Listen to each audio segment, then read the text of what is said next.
Concern over the increase in cases of substance abuse during the ongoing COVID-19 pandemic period. And as Calvin Chitwa now reports, the experts want the government to incorporate treatment of drug and alcohol addict into the national healthcare system. Experts have linked the COVID-19 pandemic and the restrictions associated with it to an increase in substance and drug abuse. 15 ya wale watu ambao wako kwa community, si wenye wamekuja kwa hospitali, wameathirika na matumizi ya pombe na dawa za kulevya. Kwa hivyo wenye wameathirika si wachache, na huu utafiti unalingana pia na jinsi na kada imeweza kuelezea kuwa ni shida ambayo inapatikana kwa wingi. This year's International Day Against Drug Abuse and Trafficking is commemorated under a theme, Better Knowledge for Better Care.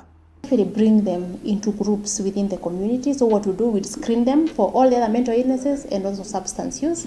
And then within their village, because we've just talked about cost, and cost is a major hindrance, so we would group them into people who are living within the same village. Nora Cherotich had been hooked to the bottle for many years. Her experience is not rosy. Nora is now a reformed drug addict. Nilijishawishi mimi mwenyewe kutoka rohoni mwangu na nikajilete mpaka hapa. Niliadmitiwa kwanza Medihealth. Baada ya hapo nikaita daktari wangu, nikamwambia mimi nataka niende rehabilitation, ambapo sasa ni hapa Kifaro. And just like Nora, drug addiction in the country has continued to afflict many in the society.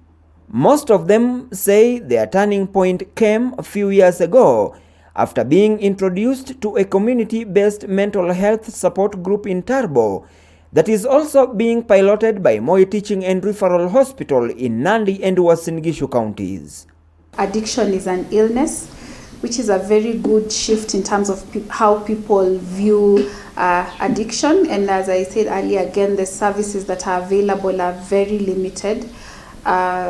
We had said only 3 hospitals in the entire country offer addiction treatment. So we find a lot of times that people are seeking care, but they're not able to access it fast because the services are not available, and often they have to wait for long periods of time, sometimes running into months, for them to be able to access care. And a solution for this would be to integrate addiction treatment into primary health care. The doctors say there are over 60 privately owned facilities across the country, but many people can't afford their charges.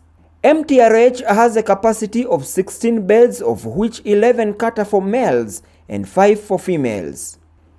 The group caters for low-income earners who cannot afford rehabilitation costs at Moi Teaching and Referral Hospital, and they meet on a monthly basis.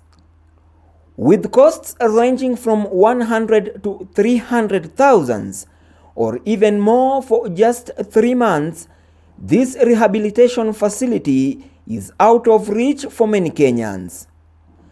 Calvin Chitwa, TV47, Uasin Gishu County.